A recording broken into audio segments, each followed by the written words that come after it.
Bu, ini saya mulai sekarang aja ya.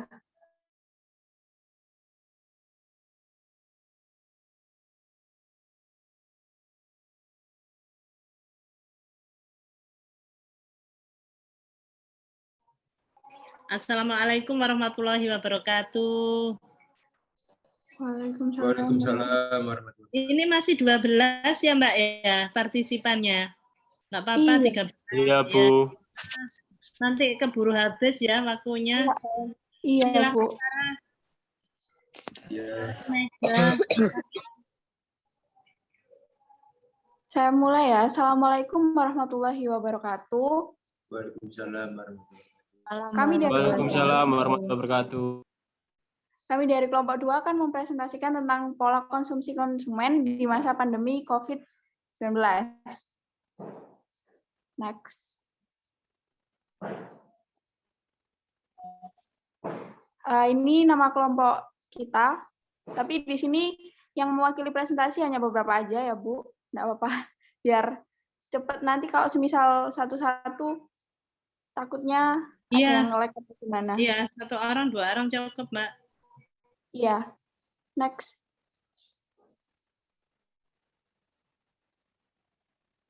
Konsumsi dan konsumen. Di sini yang pertama saya akan menjelaskan tentang konsumsi. Konsumsi itu berasal dari bahasa Belanda konsumtai, bahasa Inggris consumption, atau ialah suatu kegiatan yang bertujuan mengurangi atau menghabiskan daya guna suatu benda, baik berupa barang maupun jasa, untuk memenuhi kebutuhan dan kepuasan secara langsung. Sedangkan si konsumen adalah pemakai barang atau jasa.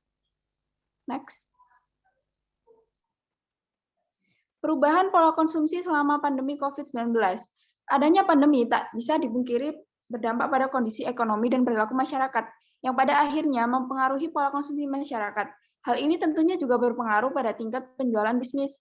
Ada beberapa kategori produk yang mengalami peningkatan permintaan secara drastis, sementara sejumlah kategori lainnya mengalami penurunan. Meskipun berdampak pada ekonomi, riset menyatakan 40% konsumen Indonesia optimis dengan pemulihan ekonomi yang cepat. Di sisi lain, konsumen tetap berhati-hati dalam pengeluaran mereka.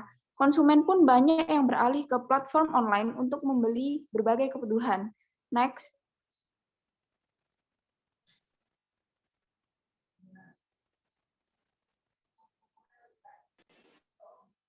Lalu ada perubahan pola konsumsi masyarakat Indonesia selama pandemi COVID-19. Yang pertama, memperhatikan pengeluaran. Menurut laporan McKinsey, tepatnya sebesar 83% konsumen lebih berhati-hati dalam membelanjakan uang dan 65% konsumen mengurangi pengeluaran. Lalu, kedua, belanja online jadi pilihan. Laporan McKinsey juga menyebutkan sekitar 92% konsumen telah mencoba metode berbelanja baru selama pandemi dengan 58% konsumen berbelanja secara digital. Lalu yang ketiga, cara konsumen menemukan produk. Dengan meningkatnya aktivitas online, cara konsumen menemukan produk pun ikut bergeser. Review personal tetap menjadi cara untuk konsumen menemukan produk. Lalu ada perilaku konsumen pasca pandemi. Menurut survei McKinsey juga, rata-rata konsumen berencana untuk melanjutkan perilaku berbelanja online seperti online streaming, serta berbelanja bahan baku dan makanan melalui pemesanan online dan pengiriman online. Lalu next, saya alihkan ke Mbak Rizka.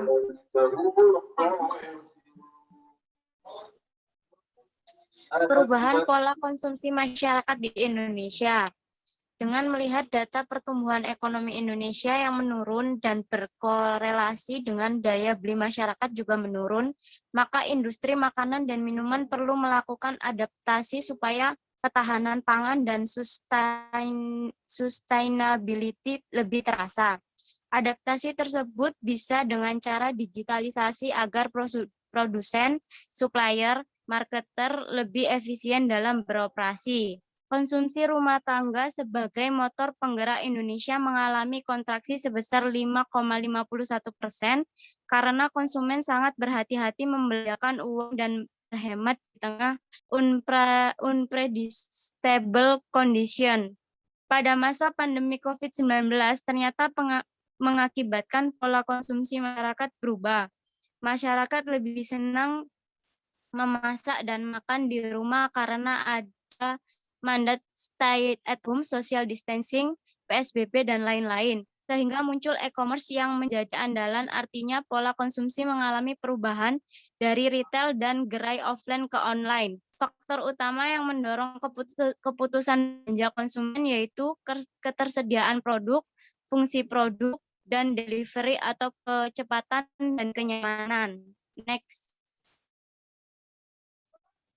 Meskipun lebih banyak dampak negatifnya sebagai konsumsi rumah tangga yang menurun, melemahnya investasi yang berimplikasi pada terhentinya usaha dan turunnya beberapa harga komoditas, serta kegiatan ekspor yang juga terhenti ke beberapa negara. Tetapi pandemi COVID-19 ini juga menimbulkan beberapa dampak positif, salah satunya adalah berkembangnya sistem jualan daring di Indonesia. Oleh karena itu, terjadilah perubahan pendapatan karena sebagian besar masyarakat mengalami pemotongan gaji oleh perusahaannya, dan juga perubahan pola konsumsi masyarakat yang menjadi lebih sering membeli barang secara daring. Hal ini tentunya dimanfaatkan oleh para pelaku usaha yang menjual produknya melalui media sosial e-commerce. Mereka semakin giat melakukan promosi produknya guna tercapainya keuntungan yang maksimal. Next.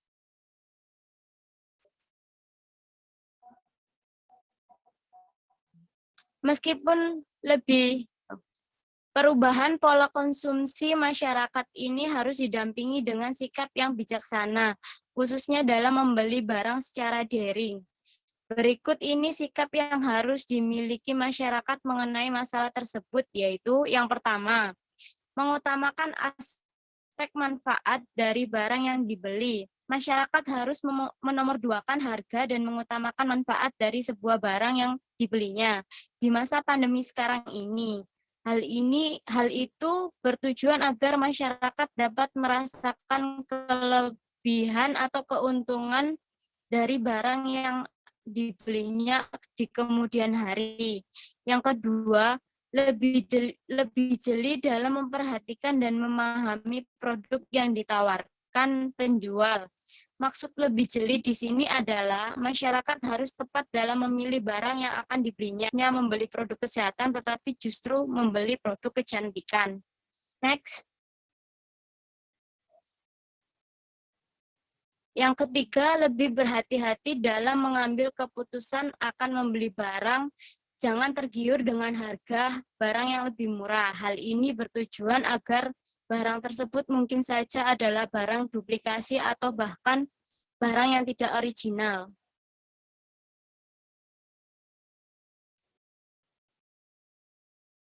Next. Terima kasih.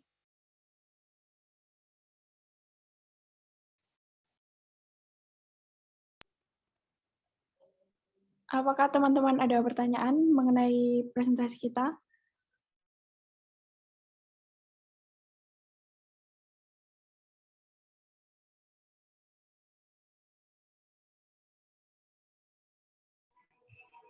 Baik, terima kasih Mbak atas presentasinya. Mungkin ada yang bisa didiskusikan kaitannya dengan yang disampaikan oleh pemateri tadi, kaitannya dengan bagaimana mensikapi konsumen era pandemi. Kaitannya dengan pembelian produk, barang maupun jasa.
Nggak ada pertanyaan ini dari teman-teman yang lain?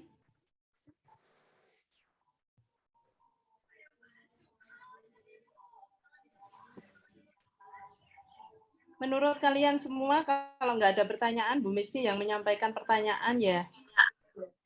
Kaitannya dengan slide yang dipaparkan tadi, perubahan pola konsumsi masyarakat Indonesia era pandemi COVID. Tadi ada beberapa diantaranya memperhatikan pengeluaran, kemudian belanja secara online jadi pilihan.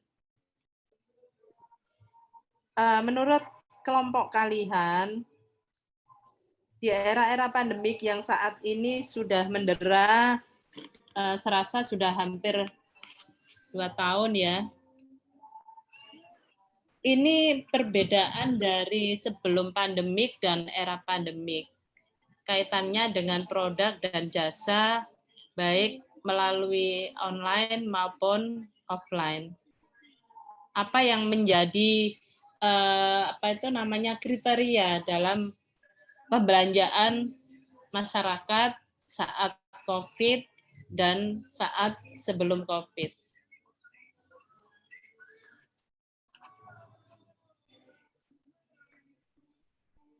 Maaf Bu, boleh diulangi pertanyaannya?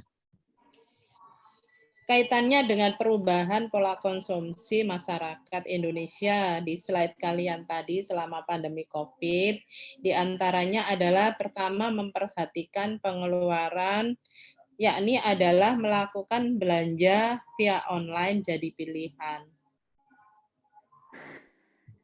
Pertanyaannya Bu Misti adalah, bagaimana menurut kelompok kalian perbedaannya bahwa masyarakat saat ini adalah pola konsumsinya mengalami perubahan.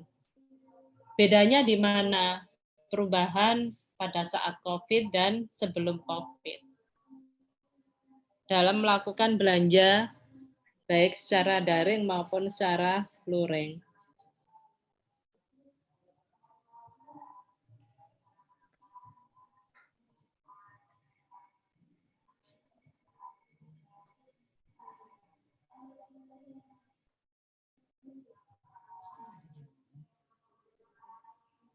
Kalau secara daring, belanja sebelum COVID kan sudah dilakukan ya, via online, baik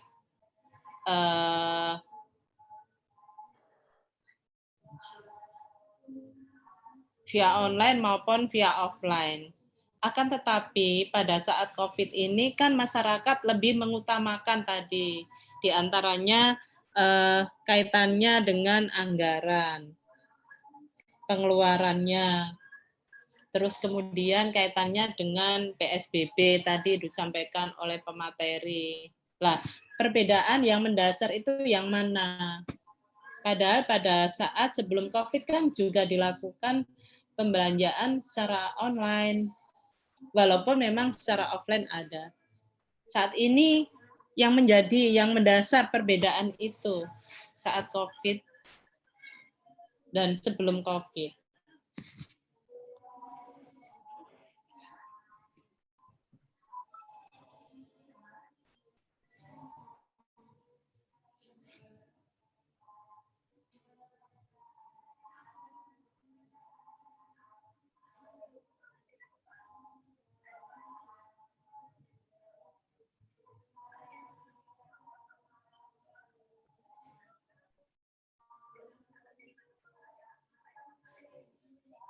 Coba di slide tadi, kaitannya dengan memperhatikan pengeluaran, tadi dikaji ulang oleh teori yang menyatakan bahwa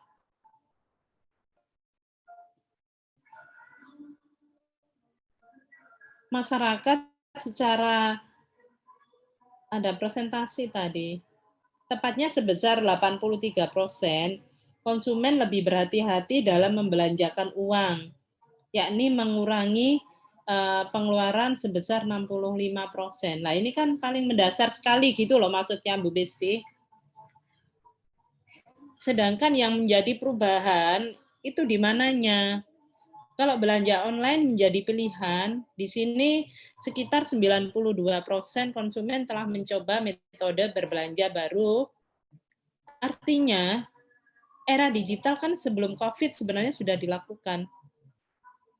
Yang menjadi perbedaan atau perubahan yang paling mendasar itu apa di poin 1 dan poin kedua ini?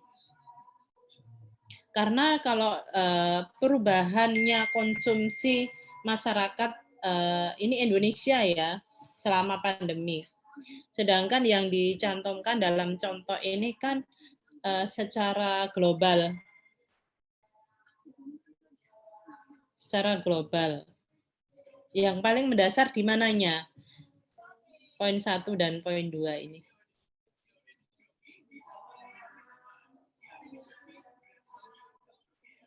Paham ya maksudnya Bu Misti?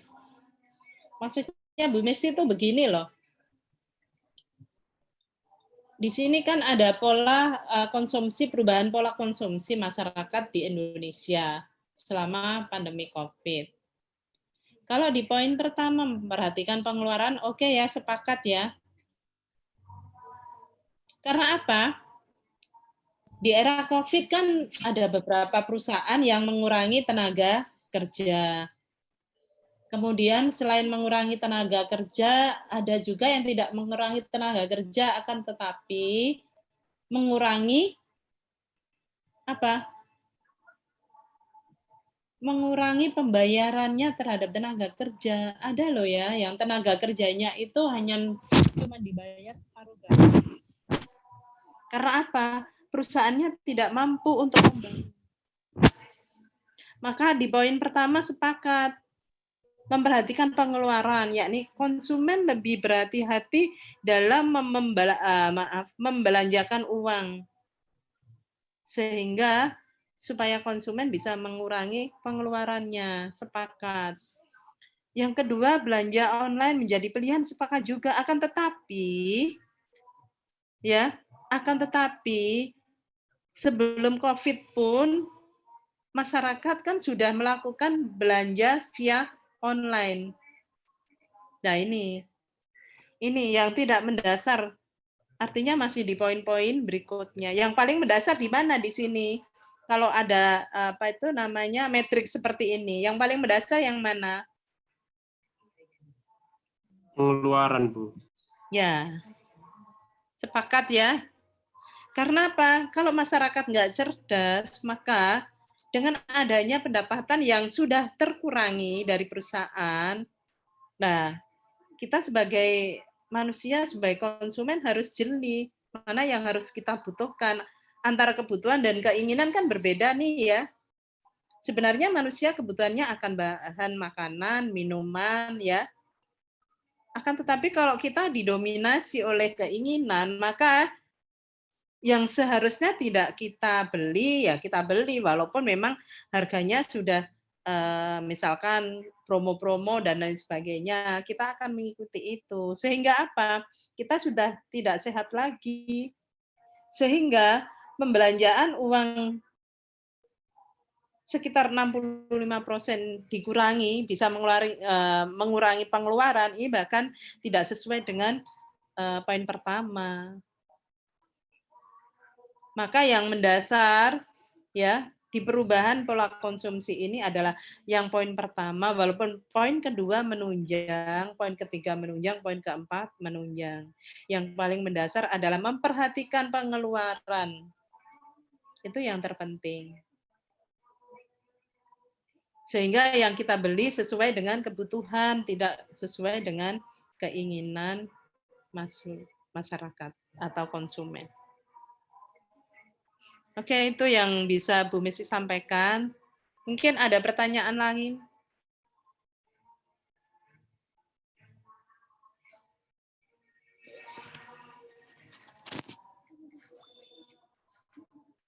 (19) ini yang join ya.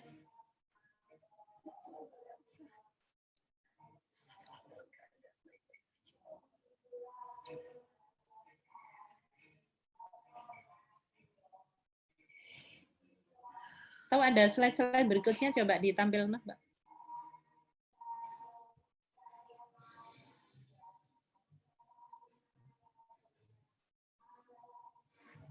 Kalau ini semua sudah ya, sudah merasakan semua ya perubahan pola konsumsi masyarakat di Indonesia.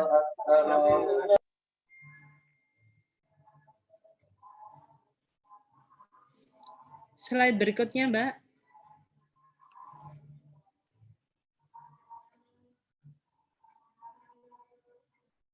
Nah, ini kan.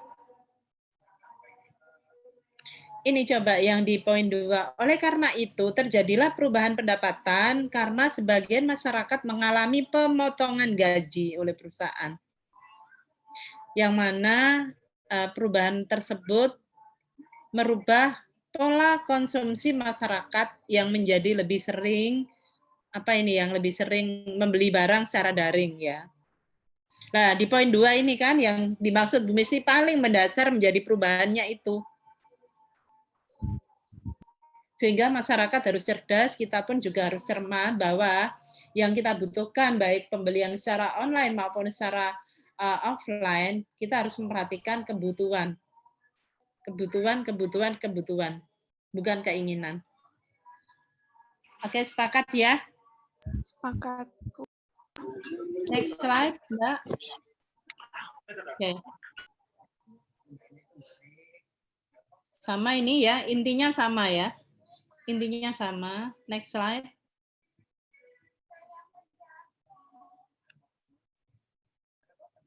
Nah, poin 3 sama ya dengan yang dimaksud Bu Messi ya, Mbak ya? Iya, Bu. Poin 3, lebih berhati-hati dalam mengambil keputusan akan membeli suatu barang mungkin ya. Dan jangan tergiur oleh harga barang yang lebih murah. Karena yang lebih murah, ya namanya barang, harga murah pasti barangnya ya. Jadi harga sesuai dengan barang, itu pasti ya. Kalau ada diskon itu ya udah baikan aja. Yang terpenting yang kita butuhkan adalah apa yang sesuai dengan kebutuhan. Apalagi era-era saat ini ya, Ramadan. Maka kita harus benar-benar jeli dalam membeli barang maupun jasa. Next slide.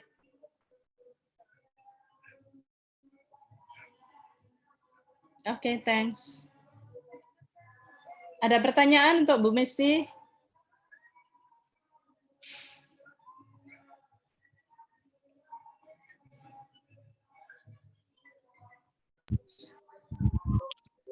Bu, mohon izin. Oke. Mohon izin apa? Barusan atau? Enggak, Bu. Maksudnya itu kita sebagai konsumen untuk menanggulangi kegiatan belanja di luar dugaan itu caranya bagaimana, Bu? Impulsive buying. Siap. Ya. Untuk maksudnya gini, cara menanggulangi impulsive buying ya. Kita maunya jalan-jalan, ternyata ketemu barang bagus, tiba-tiba pingin beli, gitu kan ya? Maksudnya itu? Siap. Iya, Bu, siap. Membeli kebutuhan yang tidak dibutuhkan. Ya. Flash sale, Bu, flash sale. Ya perketat aja. Jangan bawa uang, jangan bawa ATM, jangan bawa kartu. Udah, ditinggal aja semua. Ya mending di rumah kalau gitu, Bu ya. Nggak apa-apa, nggak harus di rumah. Yang penting kita kan nggak impulsi buying. Ingat. Kita bukan kebutuhan, ini keinginan. Kalau kita list, lihat aja, buka lemari, oh ternyata ini masih ada, bisa dipadu-padankan dengan ini. Oh ternyata ini aku masih punya, bisa dipadu-padankan dengan yang ini. Ini saran Bu Desi ini benar. Karena apa? Masyarakat kita, manusia umumnya, ini yang mendominasi adalah keinginan, bukan kebutuhan. Tahu barang bagus, mata ini nggak bisa, ini langsung membelalak gitu kan. Makanya kalau keluar jangan bawa ATM, ya bawa KTP aja. Bawa KTP aja, uang secukupnya udah. Kenceng-kenceng mata ini. Melek langsung ya. Sebaiknya nggak usah bawa ATM, nggak usah bawa uang cukup secukupnya, 100.000 aja deh, udah jalan. Tapi kan di masa sekarang fintech sudah jalan, Bu. Apa itu fintech? Financial Uang technology. digital, Bu. Seperti Ya. Dana, OVO, gitu. Link aja. Fungsinya apa itu? Fungsinya untuk pembayaran online, Bu. Seperti Ya. Juga bisa buat bayar belanja Oke, gitu. siap. Itu nanti ada tagihan nggak? Enggak ada, Bu. Tergantung aplikasinya sendiri sih, Bu. Kalau saya itu enggak ada apa namanya? Enggak ada Isinya. PPN-nya. Kalau link aja itu biasanya kena PPN-nya. Seperti kalau bayar IndiHome itu terkena 2.500 per pembayarannya. Biaya administrasi. PPN apa biaya administrasi ya? Biaya administrasi, Bu. Itu kan sebenarnya sebuah platform ya. Sebuah platform untuk mempermudah kita dalam bertransaksi non-tunai. Tapi ya ingat, yang non-tunai itu kan kadang kita nggak sadar ya. Sebenarnya aplikasi-aplikasi itu adalah cara pebisnis untuk memberikan iming-iming agar kita ini ingin terus bertransaksi tanpa mengeluarkan uang tunai. Kan nggak kerasa. Tinggal ngisi aplikasi, nanti kedebet sendiri, kan gitu ya. Iya, banyak cashback juga, Bu, sekarang. Makanya itu kan iming-iming. Iming-iming dari platform atau dari aplikasi yang mana sebenarnya manusia ini dipermudah cara bertransaksi. Dikerenkan lah. Tapi kita harus tahu bahwa ingat tadi yang Ibu sampaikan di awal. Jangan sampai anggaran kita ini melebihi dari pendapatan yang kita peroleh. Tetap harus dipertimbangkan. Sendiri, Bu, ya. Ya? Berarti balik ke kesadaran diri sendiri. Betul. Kalau Ibu sepakat seperti itu, ya, perhatikan kemampuan daya beli kita terhadap barang maupun jasa yang akan kita. Oke, kita keren ya. Perilaku konsumen harus ini dengan promo-promo, dengan diskon-diskon, dengan sale-sale. Akan tetapi perlu dikembalikan lagi setback ke belakang. Berapa yang harus kita alokasikan dari pendapatan yang kita terima?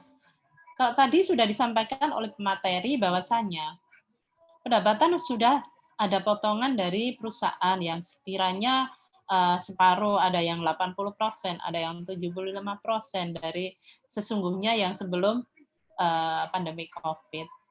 Nah, kalau kita model belanjanya sama seperti sebelum COVID, sedangkan kita harus benar-benar yang kita butuhkan adalah makanan sehat ya.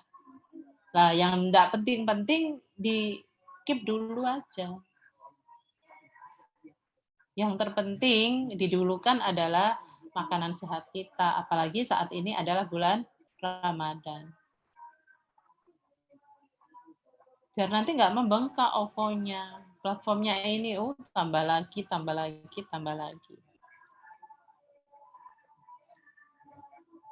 Itu saran Bu Misti. Masih ada lagi?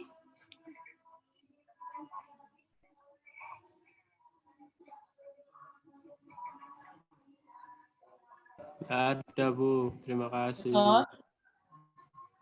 Oke. Ditutup, Mbak ya. Terima kasih atas join-nya malam hari ini buat kelompok 2 ya, Mbak ya. Ya, Bu. Ya. Oke. Siap. Tetap menjalankan prokes walaupun saat Ramadan. Tetap semangat yang masih kerja. Tetap semangat menjalankan ibadah puasanya. Salam sukses, sehat selalu. Amin, Bu. Terima kasih. Bu Mislif ya. Assalamualaikum warahmatullahi wabarakatuh. Waalaikumsalam warahmatullahi wabarakatuh. Aina itu siapa ya?